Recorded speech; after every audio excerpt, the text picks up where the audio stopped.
CVR news special focus. తెలంగాణలో కొత్త పింఛన్ల కోసం ఎదురు చూస్తున్నటువంటి వేలాది మంది మహిళలకు గుడ్ న్యూస్. స్వాతంత్ర దినోత్సవం నుంచి కొత్త పింఛన్లు పంపిణీకి రాష్ట్ర ప్రభుత్వం సిద్ధమవుతోంది.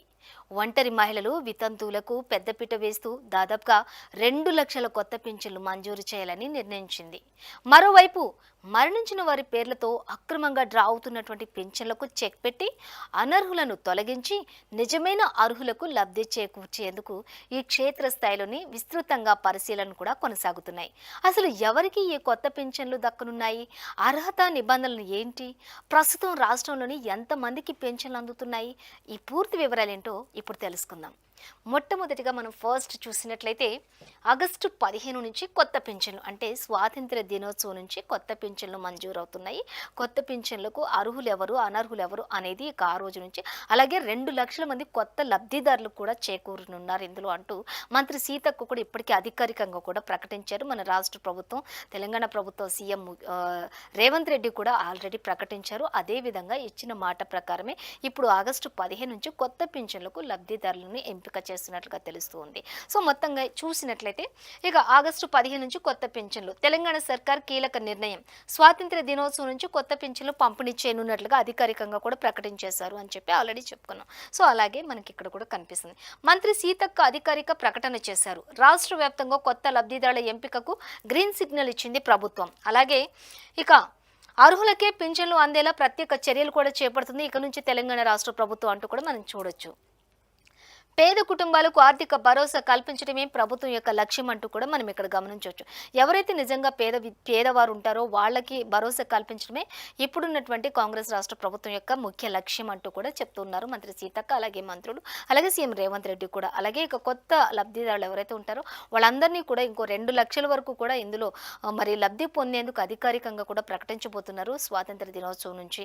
అది ఎవరైతే ఒంటరి మహిళలుగా ఉంటారో, ఎవరైతే వితంతువులుగా ఉంటారో, ఎవరైతే నిజంగా బీదవారు ఉంటారో, ఎవరైతే నిజంగా ఈ పెన్షన్కు అర్హులు అని ఉంటారో వాళ్ళందరినీ కూడా చేర్చడానికి సిద్ధమవుతుంది తెలంగాణ రాష్ట్ర ప్రభుత్వం ఆగస్టు 15 నుంచి, అంటే స్వాతంత్ర్యం దినోత్సవం నుంచి అంటూ మనకి ఇక్కడ క్లియర్గా ఇచ్చేశారు. సో అలాగే ఇంకా చూసినట్లయితే 2 లక్షల మందికి వరకు కూడా ఆర్థిక కొత్త పింఛన్లకు భారీ కసరత్తు చేపడుతున్నారు అంటూ తెలిసింది. దాదాపుగా 2 లక్షల కొత్త పింఛన్లు మంజూరు చేసే యోచనలో కూడా రాష్ట్ర ప్రభుత్వం ఉంది. రాష్ట్ర వ్యాప్తంగా అర్హుల జాబితా కూడా సిద్ధం చేస్తున్నారు ఇప్పటికే అంటూ కూడా ఇచ్చారు. ఇక గ్రామాలు, వార్డుల వారీగా లబ్ధిదారుల గుర్తింపు, ప్రతి దరఖాస్తును క్షేత్రస్థాయిలో పరిశీలిస్తున్నటువంటి అధికారులు. అలాగే ఇక ఆగస్టు 15 నుంచి పంపిణీకి కూడా ప్రభుత్వం సన్నాహాలు చేస్తుంది. ఆగస్టు 15 తారీఖు నుంచి ఖచ్చితంగా ఇవన్నీ కూడా అర్హతలోకి వచ్చేస్తాయి అంటూ కూడా ప్రతి ఒక్కరు, కొంతమంది చాలామంది మరణించిన వారి అడ్రస్ పేరు మీద కూడా కొంతమంది ఇప్పటికీ పింఛన్ తీసుకుంటున్నటువంటి వారు ఉన్నారు. కాబట్టి అలాంటివి ఏమైనా జరుగుతున్నాయా, లేకపోతే మనుషులు లేకపోయినా కూడా వాళ్ళ పేరు మీద తీసుకునే వాళ్ళు ఉన్నారా? కొంతమందికి అర్హత లేకున్నా కూడా వాళ్ళు పెన్షన్ రాపిచ్చేసుకొని తీసుకుంటున్నటువంటి వాళ్ళు ఉన్నారు. నిజంగా అర్హులు ఎవరు, అనర్హులు ఎవరు అనేది కూడా మొత్తం ఒక పెద్ద పీట వేస్తున్నారు. దీనికి నిజమైన అర్హులకు మాత్రమే ఈ యొక్క పెన్షన్స్ ఎక్కడి నుంచి చేరాలి అంటూ కూడా రాష్ట్ర ప్రభుత్వం కసరత్తు చేస్తుంది అనేది మనం ఇక్కడ గమనించాలి. సో చూద్దాం ఇంకా ఎవరికి ప్రాధాన్యం ఇవ్వాలి అనేది మనం చూసినట్లయితే ఈసారి మహిళలకే ఎక్కువగా పెద్దపీట వేస్తుంది రాష్ట్ర ప్రభుత్వం అంటూ కూడా తెలుస్తుంది. చూద్దాం. ఒంటరి మహిళలకు తొలి ప్రాధాన్యం ఇస్తున్నారు అనేది మనం గమనించవచ్చు. అలాగే ఇక వితంతులకు కొత్త పింఛన్లు స్టార్ట్ చేస్తున్నారు. ఇంకా చూస్తే ఆర్థికంగా వెనుకబడిన మహిళలు ఎవరైతే ఉంటారో వాళ్ళపై ప్రత్యేక దృష్టి పెడుతుంది రాష్ట్ర ప్రభుత్వం అనేది కూడా మనం గమనించాలి. ఇక ప్రభుత్వ నిబంధనల ప్రకారం అర్హత నిర్ధారణ అనేది కూడా ఒక ప్రభుత్వ నిబంధనల ప్రకారం అర్హత ఉందా లేదా అనేది కూడా ఒక నిర్ధారణకు వస్తారు ప్రభుత్వం అధికారులు అనేది కూడా. వాళ్ళు అన్నీ కూడా ప్రతి ఒక్కటి కూడా క్షుణ్ణంగా పరిశీలిస్తారు ఇకపై అంటూ కూడా చెప్తున్నారు. ఇంకా చూస్తే నిజమైన అర్హులకే లబ్ధి లభించేలా కూడా చర్యలు చేపట్టబోతున్నారు అనేది కూడా మనం గమనించవచ్చు. చాలా మంది అర్హత లేనప్పటికీ కూడా వాళ్ళకి పెన్షన్ మంజూరు అవుతూ ఉన్నాయి ఇప్పటి వరకు. సో అలాంటివన్నీ కూడా పూర్తి వివరాలతో డేటా రెడీ చేస్తూ ఉన్నారు. ఖచ్చితంగా అర్హులు అంటేనే ఇకపై వారికి వెళ్తుంది, అనర్హులు ఎవరికి కూడా ఇకపై పెన్షన్లు వెళ్ళవు. అవన్నీ కూడా 15 ఆగస్టు నుంచి స్టార్ట్ అవుతాయి అనేది కూడా మనకి ఇక్కడ క్లియర్గా ఇచ్చేశారు. సో చూద్దాం. అనర్హులకు షాక్ ఎక నుంచి అంటూ కూడా ఇచ్చారు. నకిలీ పింఛన్లపై కఠిన చర్యలు కూడా తీసుకుంటుంది ప్రభుత్వం అంటూ కూడా ఇచ్చారు.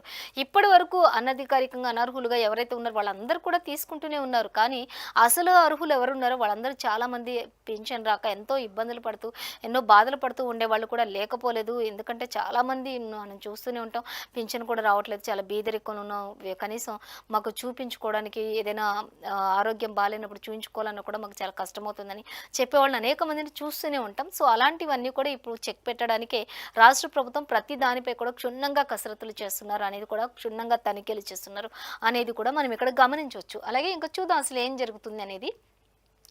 అనర్హులకు షాక్, నకిలీ పింఛన్లపై కఠిన చర్యలు. మరణించిన వారి పేర్లతో కొనసాగుతున్న పింఛన్లకు చెక్ పెడుతుంది ప్రభుత్వం. ఖచ్చితంగా చాలా మంది మరణించినా కూడా వారి పేరు మీద ఇంకా పింఛన్లు వస్తూనే ఉన్న వాళ్ళు చాలా మంది ఉన్నారు. అవన్నిటికీ చెక్ పెడుతుంది ప్రభుత్వం. అలాగే నకిలీ లబ్ధిదారుల పేరు జాబితా నుంచి తొలగిస్తారు. నకిలీ లబ్ధిదారులు ఎవరైతే ఉంటారో కొంతమంది పేరు మీద ఉంటూ ఒకరి అర్హుల పేరు మీద అనర్హులు తీసుకుంటున్నటువంటి వారు కూడా ఉంటారు. అలాంటి వారు కూడా చెక్ పెడుతుంది ప్రభుత్వం. ఇంకా చూస్తే అక్రమంగా డ్రా చేస్తున్న పింఛన్లపై కూడా ప్రత్యేక నిఘా పెడుతుంది ప్రభుత్వం. ఖాళీ అయ్యే స్థానాల్లో కొత్త అర్హులకు అవకాశం ఉంటుంది. ఇప్పుడు ఎవరైతే మరణించినా కూడా వారి పేరు మీద అందుతూ ఉన్నాయో అవన్నీ కూడా తీసుకొచ్చి ఎవరైతే ఇప్పుడు అనర్హులుగా అర్హత ఉండి కూడా తీసుకోవట్లేదు వాళ్ళందరికీ కూడా ఇవి ఇవన్నీ కూడా వాళ్ళ పేరు మీదకి షిఫ్ట్ చేస్తారు అనేది కూడా మనకి ఇక్కడ అర్థమవుతుంది. అంటే అక్రమంగా డ్రా చేస్తున్న పింఛన్లపై కొంతమంది అక్రమంగా కూడా అంటే ఒకరి పేరు మీద వస్తుంటే వేరొకరు వెళ్ళి డ్రా చేసుకుంటూ ఉంటారు. అయితే అలాంటి వాటికి కూడా చెక్ పెడుతుంది ప్రభుత్వం అనేది మనం ఇక్కడ క్లియర్గా తెలుసుకోవచ్చు. ఇక అయితే అనర్హులుగా ఉన్నారో వాళ్ళందరివి తీసేసి అర్హులు ఎవరైతే ఉంటారో వాళ్ళ పేరు మీదకి ఇవన్నీ కూడా వచ్చే విధంగా చేస్తామంటూ కూడా చెప్తున్నారు. అలాగే ఇంకా చూసినట్లయితే పింఛన్ వ్యవస్థలో పూర్తి పారదర్శకతకు ప్రభుత్వం కట్టుబాటు చర్యలు చేపడుతుంది అంటూ కూడా మనం ఇక్కడ గమనించవచ్చు అనేది అయితే మనం చూడొచ్చు. ఇక అలాగే ప్రస్తుతం ఎంతమందికి పింఛన్లు అంటే మనం చూసినట్లయితే 44 లక్షల మందికి సామాజిక భద్రత ఉంది అనేది కూడా మనకి ఇక్కడ వివరంగానే ఇచ్చారు. అలాగే ఇక రాష్ట్రంలో ప్రస్తుతం సుమారుగా 44 లక్షల మంది లబ్ధిదారులు ఉన్నారు ప్రస్తుతానికి. ఇంకా చూస్తే వృద్ధాప్య, వితంతు, ఒంటరి మహిళలు పింఛన్కు 2016 రూపాయలు వస్తున్నట్లుగా తెలుస్తుంది. అలాగే దివ్యాంగులకు చూస్తే 4016 నెలవారీ వస్తున్న పింఛన్ అంటూ ఇచ్చారు. అలాగే కొత్తగా 2 లక్షల మందికి పింఛన్లు మంజూరైతే కనుక లబ్ధిదారుల సంఖ్య మరింత పెరగనుంది కాబట్టి అలాగే ఇక సంక్షేమ పథకాల విస్తరణకు కూడా ప్రభుత్వం ప్రాధాన్యత ఇస్తుంది అంటూ కూడా చెప్తున్నారు. ఎవరైతే వృద్ధాప్య, వితంతు, ఒంటరి మహిళలు ఉంటారో వాళ్ళందరికీ 2016, ఇక వికలాంగులు ఉంటారు కదా, దివ్యాంగులు ఎవరైతే ఉంటారో వాళ్ళందరికీ కూడా 4016 వరకు ఇప్పటి వరకు ఉంది అంటూ కూడా చెప్తున్నారు. ఇక నుంచి మరి ఆగస్టు 15 నుంచి కూడా మరి వీరందరికీ యాజ్ ఇట్ ఈస్గా ఉంటూ లేని వాళ్ళకి మరి ఇంకా అర్హత ఉండి కూడా తీసుకొని వాళ్ళు ఎవరైతే ఉన్నారో వాళ్ళందరికీ కూడా ఇవ్వడానికి సన్నాహాలు చేస్తున్నారు ప్రభుత్వం అంటూ కూడా మనకి ఇవ్వడం జరుగుతుంది. సో ఇంకా మనం చూసినట్లయితే ఇక పింఛన్ కోసం ఏం చేయాలి అసలు అనేది మనం గమనించినట్లయితే అసలు ఈ పింఛన్ ఎవరికి వస్తుంది, ఎందుకు వస్తుంది, ఎలా వస్తుంది, దానికోసం మేము ఏం చేయాలి, అసలు ఎలాంటి అర్హతలు ఉండాలి అనేది మనం గమనించినట్లయితే అర్హులు ఎవరైనా సరే తప్పనిసరిగా ఇవి తెలుసుకొని ఉండాలి అంటూ ఇచ్చారు. స్థానిక అధికారులు చేసే క్షేత్రస్థాయి పరిశీలనకు సహకరించాలి. ఫస్ట్ ఆఫ్ ఆల్ ఎవరైనా అధికారులు ఇంటికి వచ్చి కానీ లేకపోతే ఏదైనా ఆఫీసులలో కానీ అడిగినప్పుడు ఏ దానికైనా పూర్తిగా సహకరించి వాళ్ళు అడిగిన ప్రతిదానికి వివరాలు మనం ఇచ్చినట్లయితే తెలిసిపోతుంది. తర్వాత ఆధార్ ఏదైతే ఉందో కుటుంబ వివరాలు ఏవైతే ఉన్నాయో అవసరమైన పత్రాలు కూడా సిద్ధంగా ఉంచుకోవాలి అంటూ కూడా, ఎందుకంటే అధికారులు చెప్తారు మీకు ఈ ఆధార్తో పాటు ఈ పత్రాలు కొన్ని ఉండాలి అని చెప్పినప్పుడు అవి సిద్ధంగా ఉంచుకోవాలి. అలాగే తప్పుడు సమాచారం ఇస్తే మాత్రం పింఛన్ రద్దయ్యే అవకాశం ఉంటుంది కాబట్టి ఏదైనా మనం తప్పు సమాచారం అయితే ఇవ్వకూడదు. మనకి ఏదైతే ఉందో మన పరిస్థితి ఏదైతే ఉందో అది క్లియర్ కట్గా అధికారులకు చెప్పినట్లయితే దానికి అర్హతను అనర్హతను చూసి వారు నిర్ణయిస్తారనేది ఇక్కడ క్లియర్గా ఇచ్చారు. అలాగే అర్హత నిర్ధారణ పూర్తయిన తర్వాతే తుది జాబితా విడుదలవుతుంది. ఆ తర్వాత ఆగస్టు 15 నుంచి కొత్త లబ్ధిదారుల ఖాతాల్లోకి పెన్షన్ జమ చేసేలా ప్రభుత్వం అన్ని చర్యలు కూడా తీసుకుంటుంది అనేది కూడా మనకి ఇక్కడ క్లియర్గా ఇవ్వడం జరుగుతుంది. మొత్తంగా అయితే పింఛన్ కోసం అసలు ఏం చేయాలి అనే దానికి సంబంధించి ఇక్కడ మనకి పూర్తి డీటెయిల్స్ ఇచ్చేస్తారు. అంటే ఏం చేయాలంటే మొదటిగా అధికారులకు సహకరించాలి. ఆ తర్వాత ఆధార్తో సహా కుటుంబ వివరాలన్నీ మనం క్లియర్గా చెప్పాలి. ఆ తర్వాత తప్పుడు సమాచారం ఇవ్వకుండా మనం ఖచ్చితంగా మన ఫ్యామిలీ ఏదైతే ఉందో దాని గురించి మాత్రమే చెప్పాలి. ఆ తర్వాత అర్హత నిర్ధారణ తర్వాత మొత్తం పూర్తయితే తుది జాబితా విడుదలవుతుంది. ఆ తర్వాత నుంచి ఆగస్టు 15 నుంచి పెన్షన్స్ అనేవి ఖచ్చితంగా మీ ఖాతాలో జమ అవుతాయి అనేది మాత్రం తెలుస్తుంది. సో మొత్తంగా అయితే ఇప్పుడు ఎవరైతే ఒంటరి మహిళలు ఉంటారో, ఎవరైతే బీద కుటుంబాలు ఉంటారో, ఎవరైతే పెన్షన్కి అర్హులు ఉంటారో, ఎవరైతే దివ్యాంగులు ఉంటారో ప్రతి ఒక్కరికి కూడా మరణించిన వారి పేరు మీద ఇప్పటికీ డ్రా చేసుకుంటూ ఉన్నారో వాళ్ళందరికీ కూడా తొలగిస్తారు. వీళ్ళందరికీ మాత్రం అర్హత ఉన్న ప్రతి ఒక్కరికి కూడా ఆగస్టు 15 నుంచి ఈ లోపు అంతా కూడా ఎంక్వైరీ చేస్తున్నారు. ఈ ఎంక్వైరీలో ఎవరు ఏంటి, అసలు నిజమెవరు, అబద్ధం ఎవరు, ఎవరికి రావాలి, ఎవరికి రాకూడదు అనేది మొత్తం తెలుసుకొని అంతా చిట్టా కూడా రెడీ అవుతుంది. కాబట్టి డేటా అంతా సేకరించి ఆ డేటా ప్రకారం అర్హులందరికీ కూడా మరో 2,00,000 కొత్త పింఛన్లు కూడా రాష్ట్ర ప్రభుత్వం ప్రవేశపెట్టింది కాబట్టి, ఈ మరో 2,00,000 కూడా మళ్ళీ యాడ్ అయ్యే అవకాశం ఉంది కాబట్టి, మరి తెలంగాణ రాష్ట్ర ప్రభుత్వం అనేక సంక్షేమ పథకాలు ప్రతి ఒక్కరికి అర్హులందరికీ అందాలి అనే విధంగా మంత్రి సీతక్క కావచ్చు, మంత్రులు కావచ్చు, అలాగే సీఎం రేవంత్ రెడ్డి కూడా మరి పేద కుటుంబాలే లక్ష్యంగా ప్రభుత్వం ప్రత్యేకంగా అందరికీ ఈ ప్రతి అర్హులకి అన్నీ కూడా అందాలి అనే విధంగా పెన్షన్‌కి అర్హులైన ప్రతి ఒక్కరికి అందాలి. అందకుండా ఉండడానికి వీల్లేదు అని పక్కడబందీ చర్యలతోటి ఇప్పుడు మొత్తం రాష్ట్రం అంతా కూడా మరి జల్లెడ పడుతుంది. ఎవరు అర్హులు, ఎవరు అనర్హులు అంటూ జల్లెడ పడుతుంది.